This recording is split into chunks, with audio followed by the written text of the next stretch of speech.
Hello, this video is about Esther Hicks. What I think about Esther Hicks, Abraham Hicks. Now her name is Esther Hicks, and she channels Abraham. I don't know if it's the same Abraham from the Bible. It's just Abraham, and they refer to themselves as a we.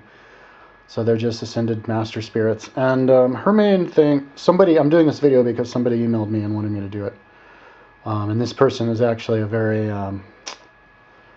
kind of angry skeptic, calls her a bitch, and that she sucks Abraham's dick and stuff like that. So, and actually, was talking to a guy who did a video where I did a video on Seth, and he's doing all these comments about how he doesn't like Hicks, and I guess people don't like her because they think like she's just out for money and stuff. But anyway, what my impression of her is that she's really into. I like her. She's not my favorite, but I like her a lot. She's just like a happy, feel-good type of a channeler.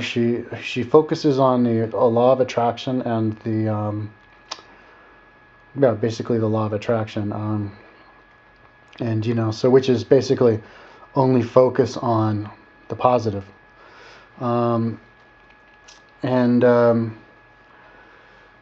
She says, just all you have to do is focus on the positive, don't focus on the negative, and everything will just fall in place. And also following your bliss is the other kind of thing she focuses on. So she basically has the same exact message as Bashar, who I think right now is like my favorite channeler because Bashar mixes everything. He also tells space stories, and I like people who tell space stories. She doesn't tell any secrets and space stories and stuff. Although she did get a little bit political when somebody said something about voting, who should I vote for or whatever, and she's like, don't vote for either of them, they're both bad. So maybe she's for the third party candidate. But yeah, the law of attraction and following your bliss, she says, just go downstream. Just do whatever you want, and whatever you do, doesn't matter what you do, just do whatever feels good at that particular moment. And like, the universe will naturally just, all of the synchronicities that are appropriate for you will naturally just fall into place, and you'll end up doing exactly what you ended up needed to be doing. So I like the message.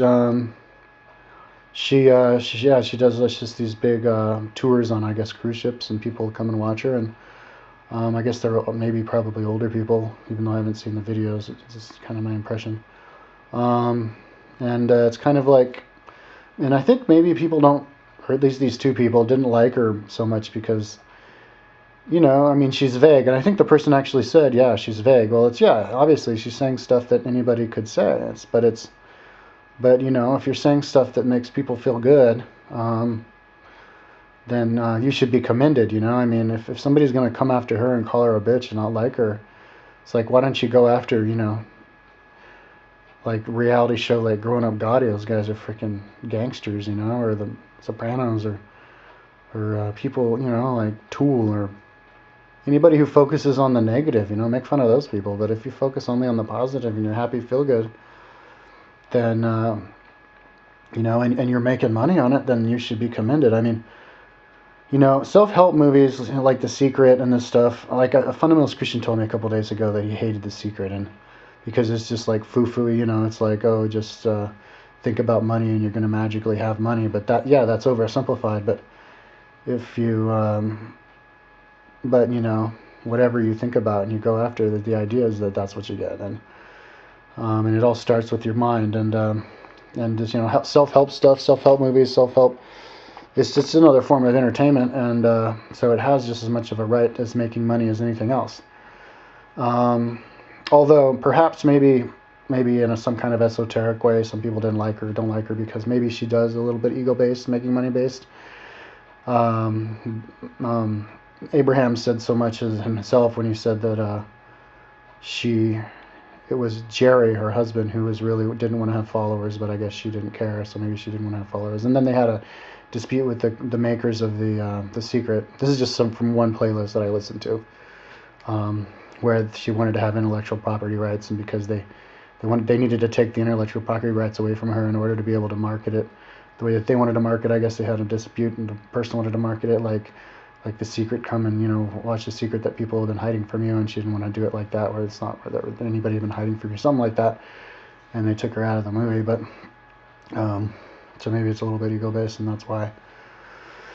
But I mean, but the whole message is, I think it's great. I mean, people ask her questions and they want her to clarify stuff, and then she just goes on this big preaching, sing-songy kind of a affirmative thing that makes you feel good.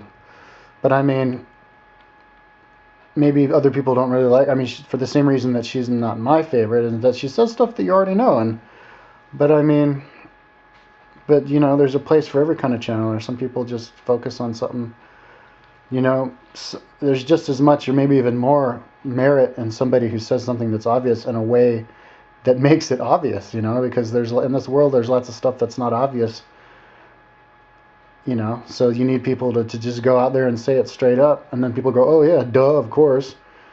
Well, that guy's not so smart, but well, he may not be smart, but at least he can say the obvious in a way that makes it appear obvious, I mean, in this world, so many people, like lawyers and stuff, politicians, they say the obvious in such a complicated way. They make the simple seem complicated, and it's just, that's wrong. One person asked her what she thought about, she had a problem with her kid, wasn't into Martin Luther King, and she wanted to teach her about Martin Luther King, and she said, well, don't teach him the negative part of it. Don't say, oh, he was killed and he was shot, and, we need to, celebrate him or whatever. Only focus on the positive. Say, oh yeah, there's this amazing guy who had a vision of the world, and even though there were lots of people who only focused on the negative, he only focused on the positive, and he went after that positive idea, and then all these people got inspired by him and they followed him. But then she said, but then he lost track of his vision.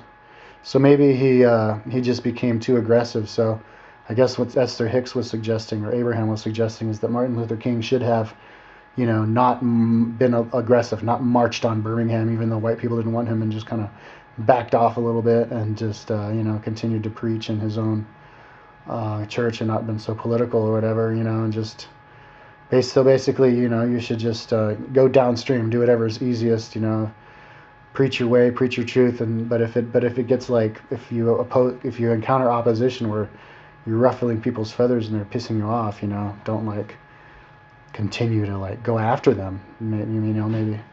Maybe just adjust your path and just say something new, and use your mind a little bit and use psychology on them, and do it in a new way, rather than going head to head and fuck you, I'm gonna march there anyway, or don't get vindictive, like David Icke gets vindictive. They put him on some show, some kind of show, where the show that made him the outcast of England back in 90, and they brought him back on there recently, and he was all angry, being angry with the guy, and oh, America's not free. Did you say America's free? That's just the most ridiculous thing. He just kind of got angry, but which kind of made him seem a little bit crazy. So maybe just use psychology and just be happy and stuff, and just you can just change your methodology as you go along. But she says that, people, somebody said, a little kid goes, why are grown-ups grumpy? And she said, oh, grown-ups are grumpy because, grown-ups, they go against the flow. They surrender to the whims of society. They listen to their bosses and their parents and the society, and they do stuff that is uncomfortable for them, but they do it because that's peer pressure, and little kids haven't really been immersed into the whole peer pressure thing yet, so they're happy, and she said the river got too fast for the adults, and they just they're juggling too many things, and they need to just slow down, and so that kind of reminds me of Buddhism, just take a deep breath, get rid of your positions, and just enjoy day by day. But at the end of the day, I like Esther Hicks. I don't understand why people would not like her, not think she's good. She has just as much of a right to make money on that as anybody else. Now, but that being said, even though I don't have much time, one important thing, I think on my website, I'm putting up all of the New Age stuff on my website to download. The Urania book, Bashar, Jag Bodhi, you know, I'd like to put Esther Hicks, everybody to download, and I would bum me out if somebody was like, no, you can't do that, you know, like we want to make money off of it, off our website, you know. I mean, you should be able to make as much money off of your tours, you know, and not have to sell CDs too, you know. But I mean, but you know, because the world's in such a transitionary state, we need that stuff so much. Maybe once the world settles out a little bit, you can start making money that way. But anyways, I'm out of time. God, I wish I could do more time on particular that, because that was important. But anyways, maybe that's another video.